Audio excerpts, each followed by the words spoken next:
I increase my marketing to a point where I can no longer handle all the marketing, then I fall because I'm spending more on marketing than I can capture. So I have to increase my operational capacity. So I begin to increase my operational capacity, and eventually my operational capacity is outpacing my marketing. So that's what we're in right now. Is you're constantly having to find new ways to market and innovate and get more business in so that you can feed your operational capacity, and then eventually and normally you don't realize you've outpaced your operational capacity until you're looking at your board and you're like, everybody's writing a significant amount. Do I need more people? And it's always yes, but it's also always counterintuitive because you're deciding to take on the mouths and the stomachs of other people again, and which is a big burden. But I mean, I really think this is, you can look at business and you can hone it down to, this is business, right? Start and succeed so that I can get into this. But then you can break down start and succeed. So, when I look at step one, what does that look like? How do I start and succeed? Why do some people start and succeed and other people don't? Some of it is some people think they have the grit and they just don't. They're like, if I'm like being honest with you, like USAA, I can sell, but can I market? Right? Yeah, it's 2 different. And everybody thinks they can create that overnight. But we spend, right now we're spending $60,000 a month on Facebook ads. We're spending $10,000 a month probably on sponsorships. Well, we'll hit strides where we'll be in a buying mode where any sponsorship that comes across my desk, I say, buy the top sponsorship you can. Then I'll be in a mode where I'll be like, we'll take the brakes on that for a little bit. Or then there'll be a mode where anybody that says, any tiny opportunity, put our logo on the prescription bags at Kroger, we'll buy all of them, just because it's just market inundation. But then there'll be a time where we're like trying to refine and look for sniper mode lead targeting, right? And the problem, like I was talking to Brian Durheim, who works at eHealth, and he's telling us, when you look at eHealth, they had entered a mode of being very analytic driven marketing, lead, close ratio, retention, but it's all looking at metrics. It's called, I call it metric marketing. Then there's marketing, geniuses out there like that maybe would have come up with the idea for Coca-Cola back in the day that think, brand. The answer is both.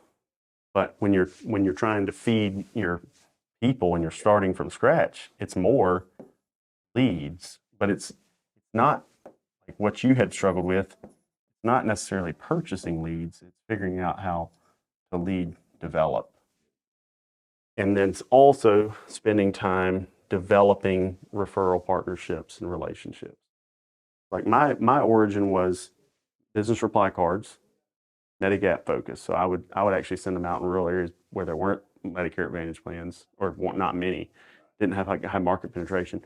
Then I would look for them to send me the card back. I'd never call them. I'd just go knock on the door with the card, try to rewrite their med set.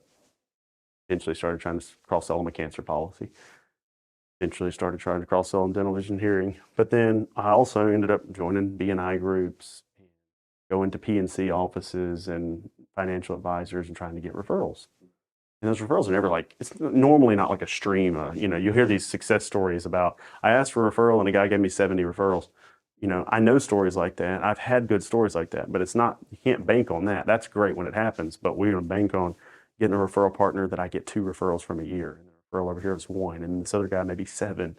But I build all those up and they begin to eventually replace my lead strategy so that I can start spending my money that I'm making on. And that's the hard part, is if I'm going from 0 to 50,000 in income and spending 25 of it back in marketing. But eventually, like if let's say I spend on operations and marketing, and like if you look at ours, okay, we had 1.4 million in January in revenue. And, let's say 200,000 of that I wanted to keep, right? That still means I'm living off a very marginal portion of my income that we have created as a business. And some people say, yeah, well, that's you now. But is it? Because if you're just a one-man show, and you make, 5,000, why are you trying to live off, 4,800 of it? Like, how are you ever going to beat that or even get anywhere closer to that if you're trying to live off 90% of what I'm bringing in, 95%, when the biggest businesses in the world are living off 2% or 10% or 5% of what they bring in? That's why they got there, is because they're not living off of that. But now, if I bring in $1 million a month and I want to make $200,000 a month, technically I could, and I can still spend $800,000 a month on my business. And it's still, what, 20%? I'm living on 20% margin, right? So anyway, I think that's just the hardest part, is having the grit to do the dirty work, to build the time and the referrals. The good news is, like in your case, you have relationships. More and more people every one of them need to know what you do. They already like you. They already trust you. You're a trustworthy guy. You just got to build that into people's mentality to think of you. You're going to get more and more of those warm markets. Then you work the leads as close to home as possible. You do the seminars. You build this little firebrand in a smaller community. You get as much as you can from that community, and then you're siphoning off as much of it as possible for small branding wins. And those small branding wins, they can be built. It doesn't really matter what it is. Like billboards, TV, radio, it's all the same. What you won't want to do is you don't want to do all three. It's silly. You're spreading too thin. What you want is to inundate one group of people. So some people would say, okay, well, if I'm on TV and I'm on billboards, so maybe this guy doesn't watch the right TV programs, but he does cross this billboard over here. And then I do radio. Well, I'm hitting way more people. Yeah, but you're not inundating them with the message because you're spread too thin. Whereas if I had a billboard and I ran that billboard as I'm grinding this out, I'm grinding and I'm doing all the things I needed to make ends meet, and I'm siphoning off enough to put into billboard 1, then maybe I'm making a little bit more, so I'm siphoning off into billboard 2, and I never give up these billboards. And then I siphon off into billboard 3. And I don't do this, but I know it works. I know people that think they're entire. Obviously, lawyers doing pretty well with it. But I know Medicare agents that do this, that have ran this, that they will never give up their billboards. They'll have 16, 20 of these things around in rural areas around metro areas. You're close to San Antonio. Imagine you got San Antonio here, and then you got, New Braunfels and all these towns around, right? And then there's these highways coming in and out. Imagine a billboard here, and a billboard here, and a billboard here, a billboard here, and a billboard here. You're not buying them in San Antonio because those are ridiculously priced. You're buying them on that traffic going in and out. I know a guy that's their entire marketing strategy. It's like $25,000, $30,000 a month in billboards now. But he didn't start out there. He started out with probably $1,000 a month in billboards and then $2,000 a month. But he never gave them up. And now he's that Medicare billboard guy. And he's in Indianapolis.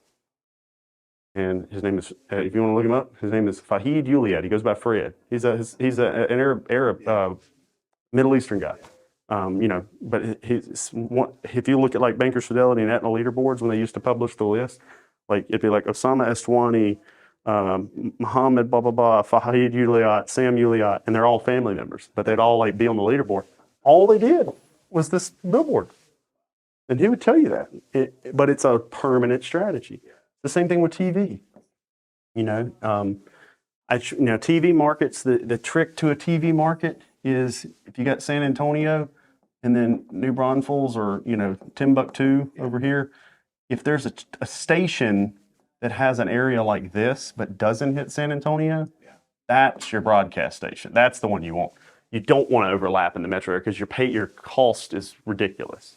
Right, yeah, so radio, same thing. You're doing radio, it's staying on there, and then eventually when you're spending a little money on radio, what they'll do is, because they need the revenue, is they'll give you segments on the radio. So you'll say, I'll commit to this much budget in ads, but I also want to do a 5-minute segment once a week or 10-minute segment. If you find a radio station that does that, well, then it doesn't feel like an ad. It's like you're an expert and they're edifying you. So if somebody likes that radio host, you've been edified by that radio host. That's what all these financial advisors do. Yeah. And then you can ask for the recording of that. Then you go put it on YouTube, or you put it on your website, and it adds credibility to you to anybody that ends up there. That's creating that ecosystem with content that you're getting from what you're already doing, right? So that's radio. One of the big benefits of radio would be that you also get the additional content from it. So, then if you ran a Facebook ad, what do you say? If you're running on an NBC affiliate, as seen on NBC, as heard on KZ103, as whatever, and it adds credibility on that Facebook ad. No longer are you just spam, you're somebody with credibility. Even though you're paying for it, doesn't matter. You are on NBC if you're running on an NBC commercial. That's all that means. When people say that, as seen on blah, blah, blah, all I mean is I paid to be on here. So anyway, that marketing inundation is, doing the grinder stuff that sucks. And I don't mean using the grinder app. But being on the grind, so to speak, working the lower quality leads, putting in the face time, building the foundation of the referrals, and then doing these other things. Now, what everybody wants is the digital secret sauce. That's what sells. Have you ever watched the original Space Jam with Michael Jordan? Okay, so in the original Space Jam, there's they got Tweety Bird on there and Sylvester the Cat and Daffy Duck and all these people, and what's his name? Bugs Bunny. He's the witty one, right? He's smart. So Michael Jordan is, out there, and all these guys are getting just downtrodden, and they're just thinking, if we were as good as Michael, we could do this. And so Bugs comes up with the idea to create a bottle, water, or some kind of medicine that says Michael's secret stuff, and it's got the little, nodule with water drops coming out in there. It's a good scene. And he says, Michael, why don't you just tell him your secret? And he's like, he didn't even tell Michael about this, but he brings it out and he gives them all Michael's secret. It's just water, placebo effect, right? And they're all drinking it, and they go out and they just start kicking ass because they think they have it. Well, a lot of times people want Michael's secret stuff to be some sort of trick. All the top agents have a trick. The trick is they've spent more money for a longer period of time than everybody else. It's persistence. That's all it is. I mean, it's not that you can't learn things. Like, we learn as we go and we do better. But I've never popped up a Facebook ad. Well, I'll say never. There was one time where I popped one up when Facebook advertising really first started.